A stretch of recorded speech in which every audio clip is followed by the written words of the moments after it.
Thank you, everyone. Good morning. Appreciate you being here for this morning's work session. The topic is bicycle program updates and bus shelter installation updates.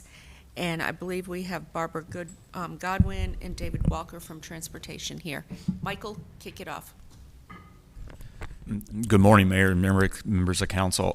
That's right. We have a very brief presentation for you today. During some of the budget deliberations, there were a few questions around bicycle funding and what we've got planned for the coming year, and then also how we're doing on some of our bus shelter and other amenity installations. So we do have Barbara Godwin, our micromobility coordinator, and we have David Walker from Raleigh Transit here to do, again, a very brief presentation. Hopefully we get you in and out and to lunch before your long session this afternoon. And it's going to be a long session this afternoon. So again, we'll be very brief. So with that, I'd like to introduce Barbara Godwin. Okay, thank you.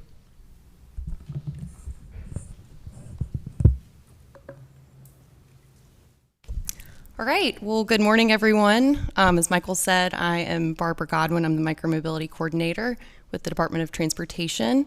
So this morning I will be giving a brief overview on bicycle program plans and funding associated with the program, and I will also highlight a few upcoming projects. So we'll start by looking at bicycle program funding allocated in the fiscal year 2023. So of the $260,000 that was allocated to the bicycle program funding, we have allocated $10,000 to continue to support bike parking installations in the right-of-way. So this includes both bike rack and corral installations. So we have also allocated $50,000 towards further improvements to the bike infrastructure and existing conditions on the Atlantic Avenue corridor. This will build off of the feasibility study that was done earlier this year and will help achieve anywhere between 25 and 50% design to better position this project to receive grant funding. So also $200,000 was allocated towards side path upgrades and improvements in the city. A large part of our side paths were constructed around 15 to 20 years ago and are now showing their age and their wear and tear. So this allocation will go towards approximately 1 mile of improvements in our 35-mile side path network in the city. So just kind of a few examples of where these improvements can take place along Rock Quarry Road or Avent Ferry. So alongside the bicycle program, we've also allocated $740,000 towards the pedestrian program. So starting off on Valley Drive, this is our highest scoring sidewalk petition project that up until this point had not been programmed. And so $425,000 has been allocated to this corridor to install approximately 0.7 miles of sidewalk along Valley Drive. Additionally, we have set aside $315,000 for future sidewalk connections based on priorities that are outlined in the pedestrian plan. So this will cover approximately 2 to 5 sidewalk projects, all depending on the scope, the scale, and the complexity of those projects. These funds will work in conjunction with existing funds that are remaining from the 2017 transportation bond. So another example here of a project that could qualify is Pecan Road located in South Raleigh.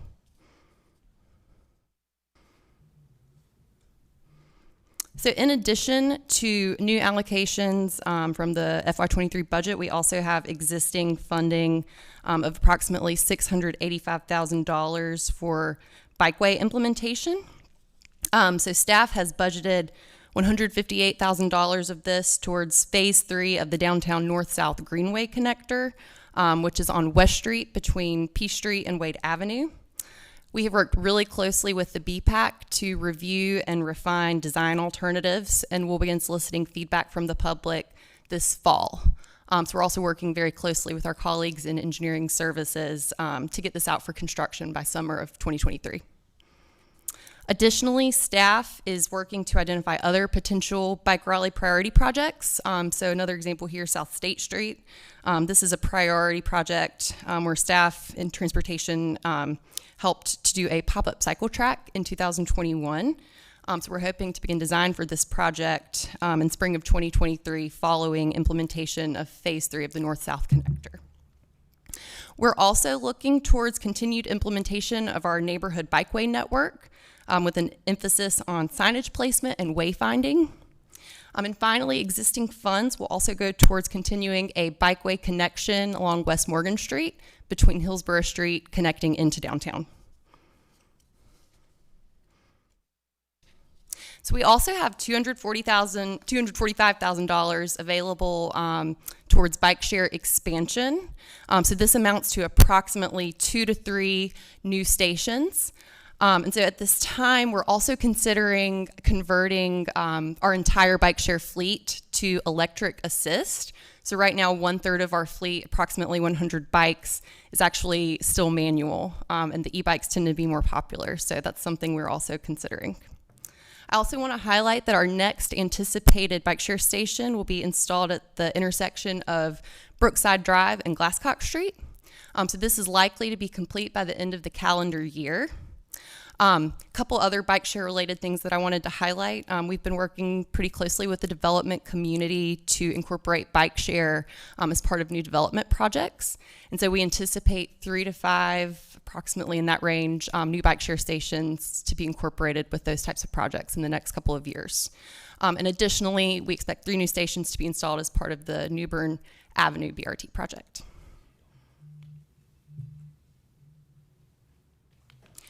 So I'm now going to briefly highlight a few upcoming projects that are either currently undergoing construction or about to go through construction.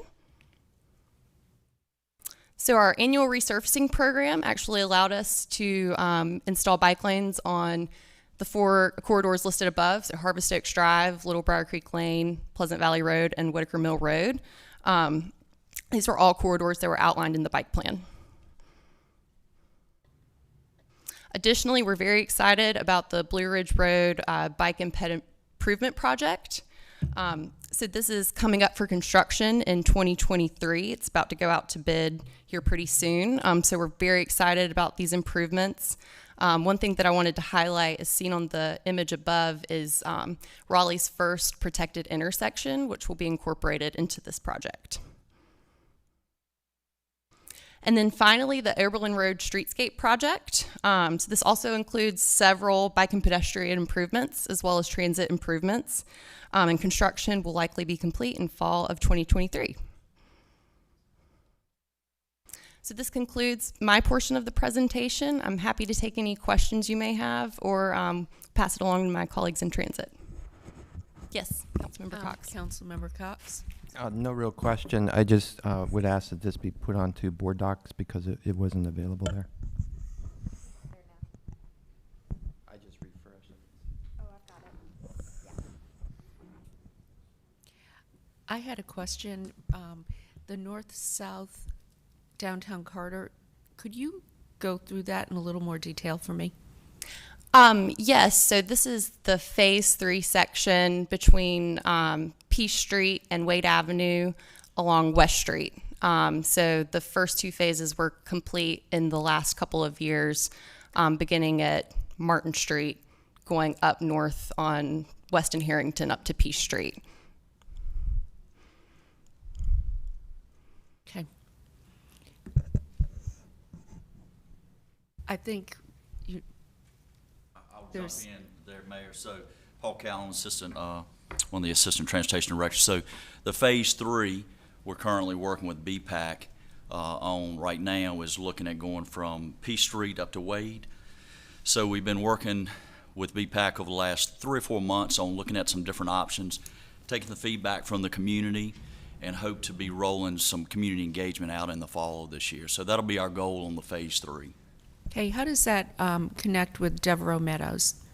So we've been working with our partners in Parks and Recs. So we're kind of looking at this as a pilot for the first couple years to kind of see if the feedback that we get along the businesses there. But we've also been working with Parks and Recs and looking at how we can incorporate maybe a future permanent facility inside the park there. So we're having those conversations as well. Because I know that business very concerned. Yes. Because there is very little parking there. And so looking at some potential alternatives, otherwise,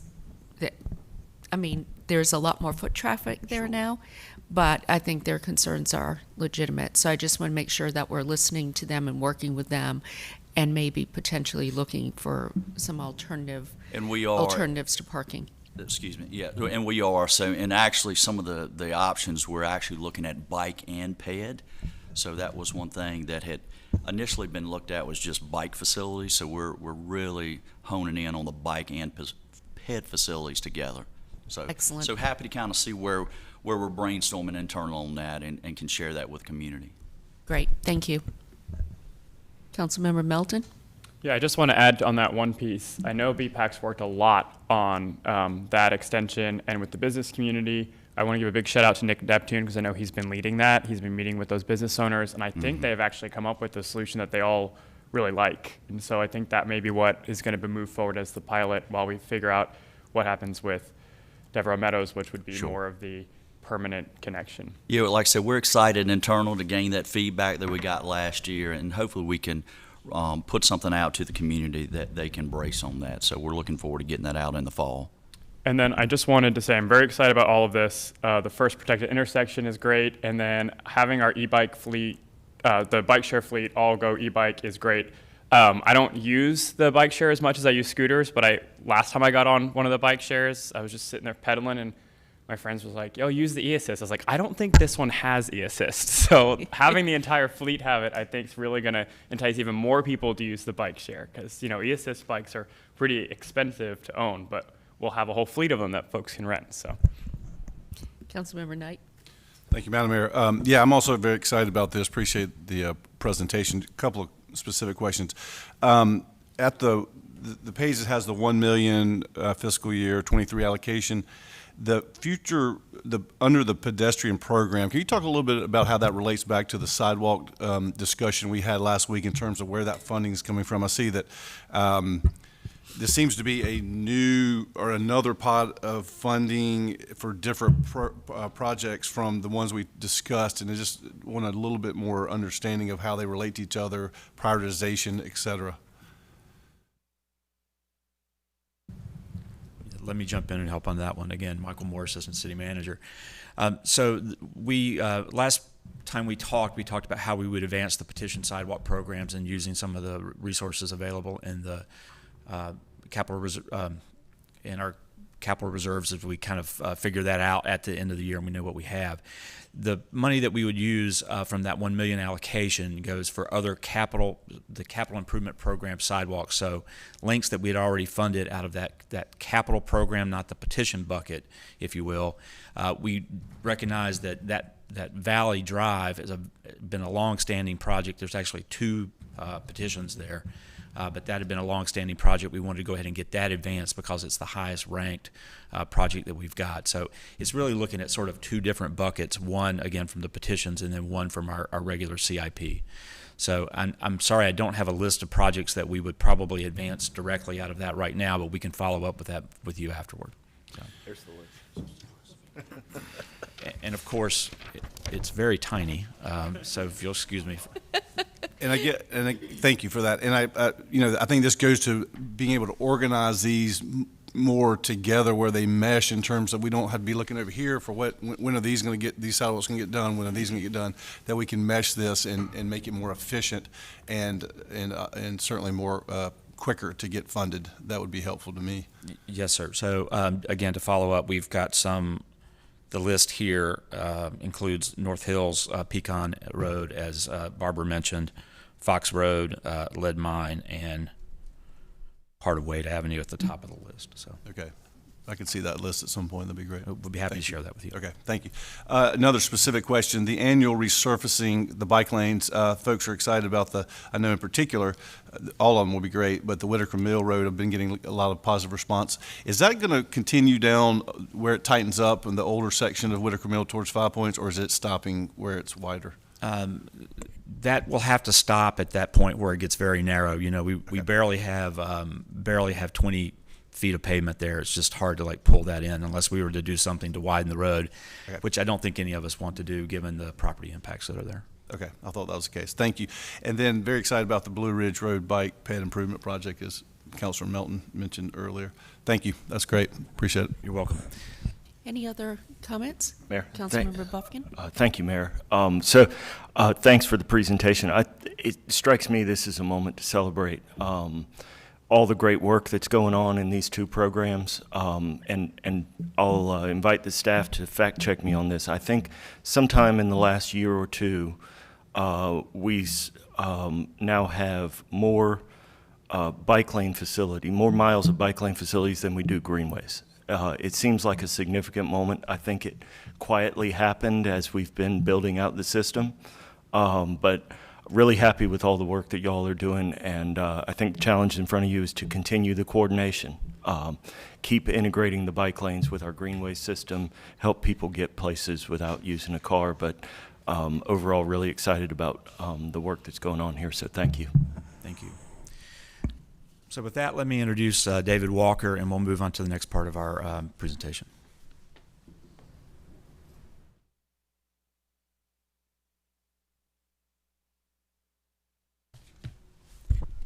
Good morning, Mayor and Council. Good morning. David Walker in the Transportation Department and Transit Division. I'm the Transportation Supervisor for our Go Raleigh Bus and Bus Facilities program. And this morning we're going to talk about our bus shelter policy and our existing bus shelter site inventory, as well as our planned bus shelter sites. We'll talk a little bit about the cost and funding for improvements, and then additional community resources. So you may be aware, in October of 2019, we lowered our policy for a bus stop to receive a shelter from 25 to 10, so that is our new policy. If a bus stop has 10 boardings on average per day, it is now qualified for a bus stop. We do have a few exceptions to that. Hospitals, clinics, senior centers, parks and rec facilities that serve seniors or persons with disabilities, or Raleigh Housing Authority, DHIC, Habitat for Humanity sites are all exempt. So if there's a bus stop near any of those sites, they are automatically qualified. As well as any existing bus shelters that we have that need ADA improvements, or sites that are being developed with our engineering services, roadway and sidewalk projects, those are also exempt. And then new routes expanding into new service areas that are funded by the Wake Transit, that infrastructure is also exempt, and we select sites appropriately as needed in those areas. So this is just a kind of a timeline to give you an idea of what it takes to put a shelter on the street. The first step is identification of a bus stop that is in need of improvements. Once those are identified, we submit a package to our on-call engineering consultants. And on average, it takes about 3 months for them to get all of the surveying, design, and engineering work completed. From that point, it's turned over to NCDOT if in their right-of-way for encroachments, and or our real estate division for easement acquisition. And those two processes on average can take 3 months. Usually it's a little bit more. 3 months would be like a best case scenario. Once encroachments and easements are acquired, then we go to construction. And the RFP or the bidding process on that, and then construction typically will allow up to 6 months to completely build out a site. So on average, our best case scenario from identification to when you would see an on-street improvement is about a year. We do track our ridership from that's collected from the buses on a daily basis and recorded by individual stop ID numbers. We do have about 1,400 stops in our system-wide network, and on average, about 20% of bus stops handle 80% of the boardings. So it's a very small number of stops that take the majority of the ridership. This slide is kind of a system-wide look at where we are today. And out of 1,400 bus stops, about 18% have bus shelters and benches. That's 249 total out of the 1,400. Another 146 have a standalone bench, 118 landing pads, and then there's about 850 that have no improvements at all. And then this slide only looks at those stops that meet the requirement for a shelter, so 10 boardings per day. So of those stops, 54% already have an existing bus shelter. An additional 37 have a bench improvement, 26 that have additional landing pad improvements, and then 57 that need some work. So what did we do in 2021? Obviously with the pandemic, it was a little bit slower than our normal year. On average, we'll do about 30 to 40 shelters per year, but in 21 we got 15 on the road or on the streets through our own design build process. We got an additional 5 through engineering services projects through their street improvements and sidewalk improvements. We do get additional shelters through private development and implementation of our UDO 8.11 ordinance. We've also improved about 21 ADA landing pads through right-of-way projects. And what's ahead?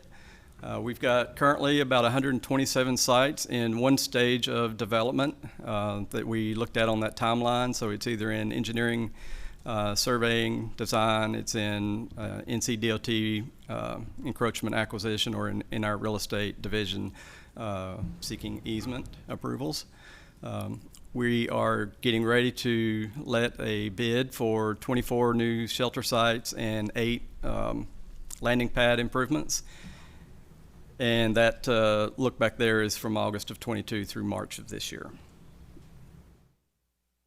And this is just a rendering that we had done. You will start to see a few. There won't be a lot of these, but what's called an enhanced transit or enhanced transfer stop. This was a project or a program developed as part of the Wake Transit Plan, and where there are stops with, transferring routes, they wanted to provide additional amenities. So this is a little bit larger shelter. It's got more seating capacity. It will have real-time passenger information signage, and Hillsborough at Gorman in front of the Arby's there was one of the sites that we had in design, and they had some questions about whether it would block their sign. They're very protective of that. So we had our engineering firm draw up get this rendering for us. So that gives you a glimpse of what that would look like. And then this is this will be our standard enhanced transit stop shelter. Okay, so this next stop shows one that's a little bit different. Note that there's no seating drawn in here. This site will have seating, but this is a site that's in design right now. It's on Edenton Street at Salisbury at the old education building. And we worked with the state of North Carolina Department of Administration on this site. It typically has close to 100 boardings per day. Different agencies use it. Go Triangle, Go Raleigh, both utilize this stop. And the state had some concerns with visibility of their buildings and visibility out of the building. So we, in collaboration with them, we selected this shelter to go at that location. What does it cost to build a bus shelter site? On average, almost $35,000. We'll spend about $8,700 through our engineering, survey, and design program. Property acquisition, typically on average, is about $1,500. Construction, and this is just an estimate. We put $16,000 there. We'll know a little bit more in a few months when we get our bids in, but that number could actually go up based on some of the engineering estimates that they're seeing come in. And then the amenities themselves are about $8,600. So all in, we're looking at right at $35,000 to improve the site. And what do we use to build those sites? In fiscal year 20, our staff submitted and was awarded a LAP grant for $1.5 million. FY22, we received $500,000 through Wake Transit. And in 23 and 24, we're just a little bit over $1 million. We've got funding programmed through the Wake Transit Plan all the way out through FY30 in the $1 million to $2 million range. So we've got a good amount of supply funding for our stop program. And we've shown this map before, but just a reminder: anytime you want to see what's going on near you, you can go to the City of Raleigh website, busmap, and this is what you see. It's interactive. You can zoom in, zoom out, get down to street level. If it's yellow, it's a site that has been submitted for design, or it's in the timeline, I'll put it that way. So it's been designed or submitted for encroachment or easements and should be built within 12 months. If it's red, it's already built out, and the black stops are just those stops without improvements. Just an aside, we do have an Adopt a Shelter program. So if you have a shelter near you and you're interested in adopting a shelter, these folks come out, they volunteer their time to come out and clean or at least take a look at it and call us if it needs additional work, and then we'll send our staff out and do additional cleaning as needed.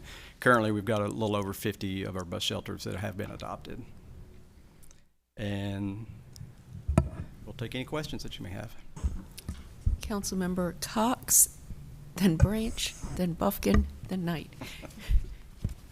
I was wondering, what are the criteria that we use to decide when a stop meets the ADA exception?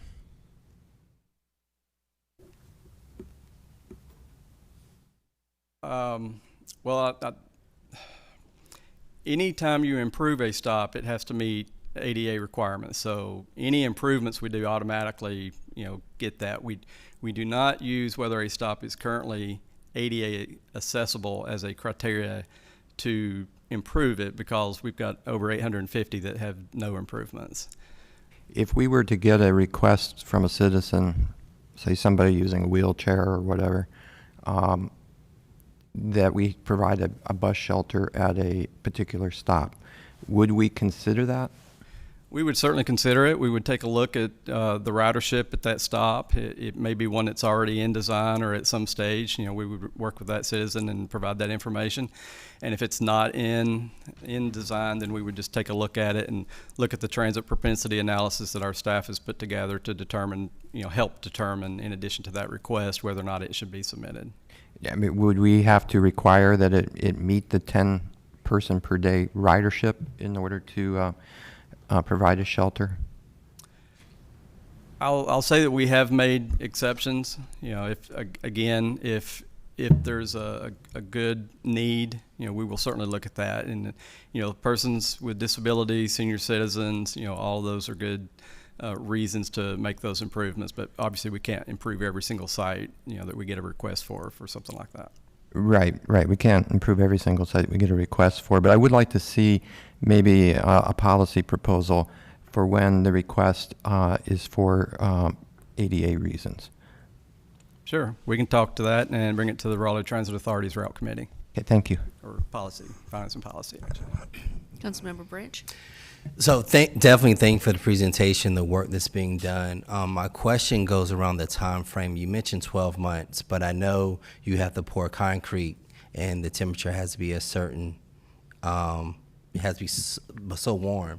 So how do you manage that when that occurs? Because you can work on a project start in March, but if it's 12 months, by the time you get ready to pour, it's winter. That is true, and we try to hold our bids to a time where we know once it's been awarded, it's construction time. We typically try not to let bids that are going to be awarded in December or in the middle of winter. Okay, so basically if you work through the project and everything is ready for bid and it's probably October, you'll probably hold it until, I guess, March or April? I think we've made some awards in October, but we probably wouldn't, set up that timeline so that it was coming due in the middle of winter. Okay, and the reason why I ask, because I just want to make sure the community is aware that these timelines, though we say this is where we are, they may move depending on nature and the weather and things that may happen.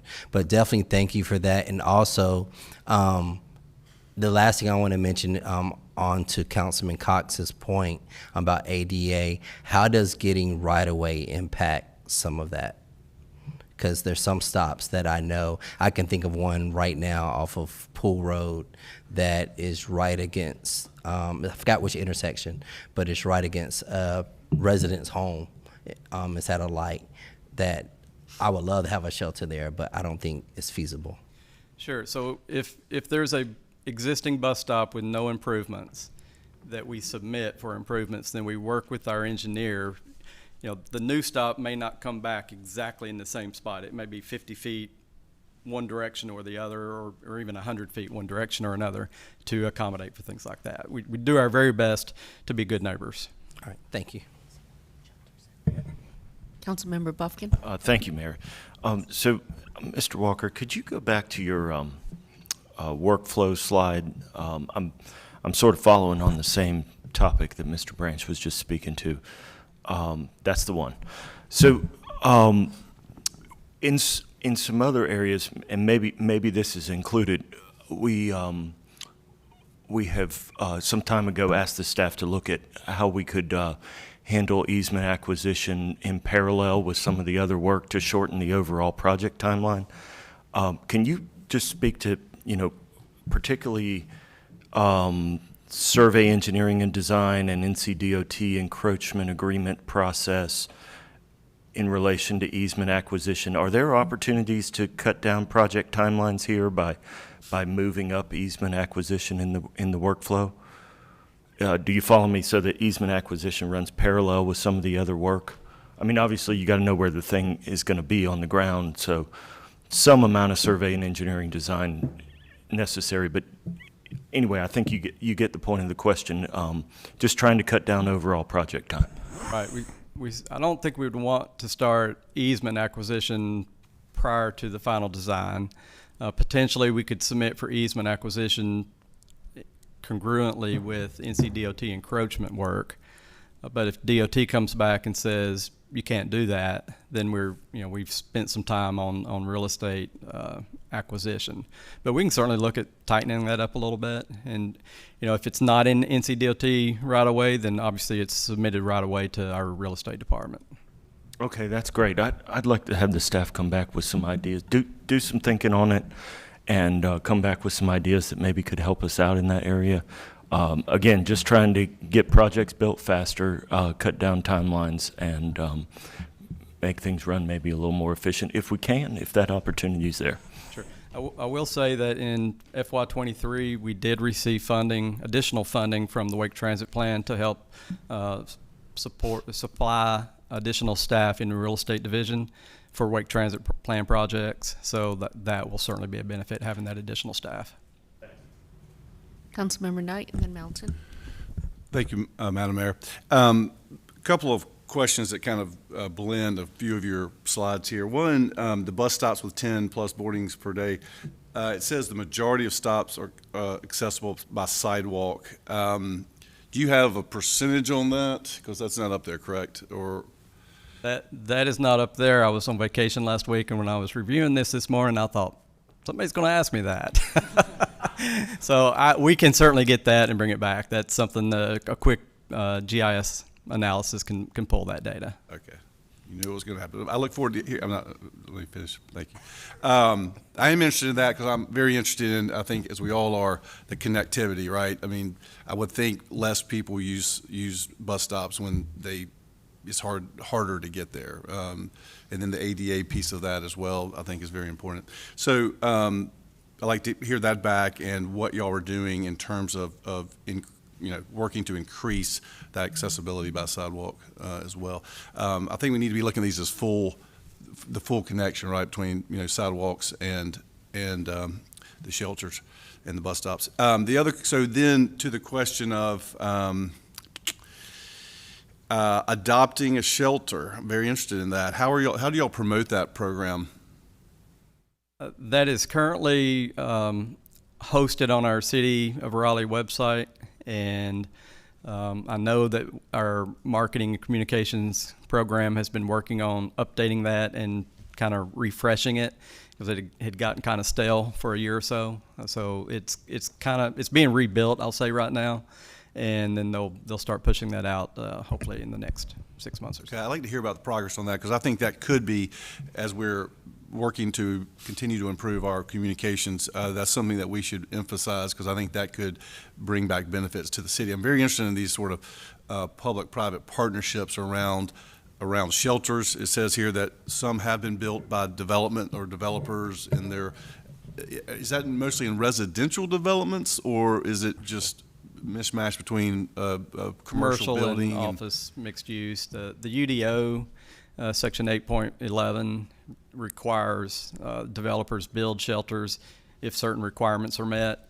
To date, we've got about 40 sites that have dedicated easements since September of 20 through that ordinance that was adopted, and then there's about 25 sites that have been earmarked for actual full build-out and shelters through that UDO. And maybe they could help upgrade them if there's an opportunity to do that. Right. As well. If the I can't recall the exact language, but if there's an existing shelter there, then and it needs improvements, then that would be done. Good. If it's not directly on their site, then they still have to fund if it's a block away, to make those Thank you. improvements. And I'm also interested in that relationship to sidewalks that run in front of, areas that run in front of developments that came before sidewalks were required, to look at ways to get more of a PPP in developing sidewalks. I know, Glenwood Avenue, I've talked about a lot. I think there's some opportunities there. So as we're talking about this, maybe the bus shelter program and the sidewalk program could talk to each other about how to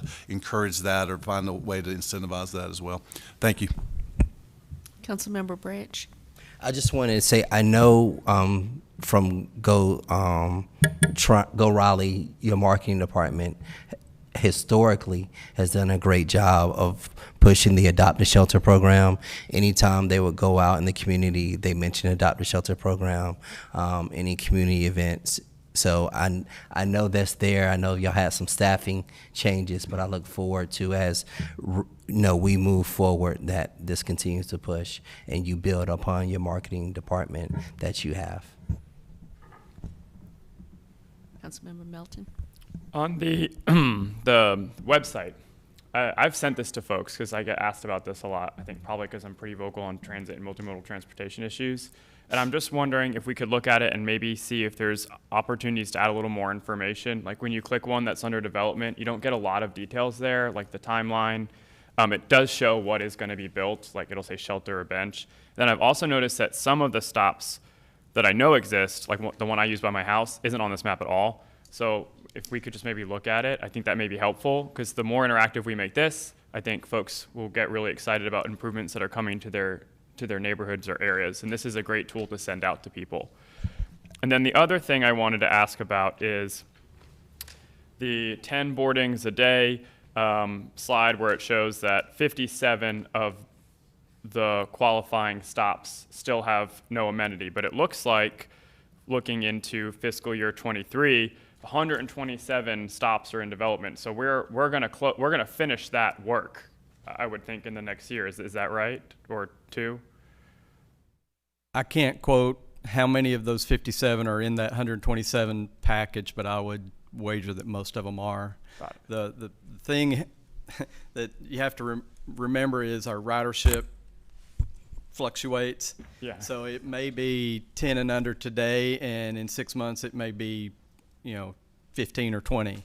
So, Got it. But we're still chipping away at it. We're chipping away at it, absolutely, yes, sir. And then the other thing I wanted to bring up was, I know last year, I think Go Triangle worked on a little interim, it's like a little red bench, 2 seats, that I've seen popping up in places where there's not a lot of room to do a shelter because of right-of-way issues, or maybe even a ridership issue. And I've seen folks use them. They're sort of there in the sidewalk. And so for the other stops that maybe don't have a lot of boardings, if we could look at our next goal, once we get all of the 10 riders covered, figuring out how we can provide some sort of interim relief, even if it's one person boarding at a place. If we could get one of those red seats, I think that'd be helpful too. So like once we close the gap on what's our current policy, what can we do next? Because I think we always need to have a next goal. I'll say that was our project. The red benches. I did not mean to give credit to the wrong place. No, Thank you for that's that. that's certainly okay. One thing that we didn't have on a slide, the Transit Authority did make an additional update to the policy to add a new tier of boardings between 3 and 9 are eligible for an individual bench or pedestal seat, such as we call them. Got it. Yeah, well, thank you for coming up with that project. I think they're trying to take credit for it. And let's just, once we get these 10 boardings, built out. Let's figure out what our next goal is going to be. And I loved that how quickly we responded. And I have seen folks using those seats. Yeah. Well, we're not going to build all the shelters and then start on the 3 to 9. We'll try to intermix and hit them as we can appropriately. Okay, thank you. Any other questions? All right, thank you Thank very you. much. Appreciate it. I just wanted to note that Councilmember Fort was excused from today's work session. She will be here for the regular meeting. And with that, we are adjourned. See you back here at 1.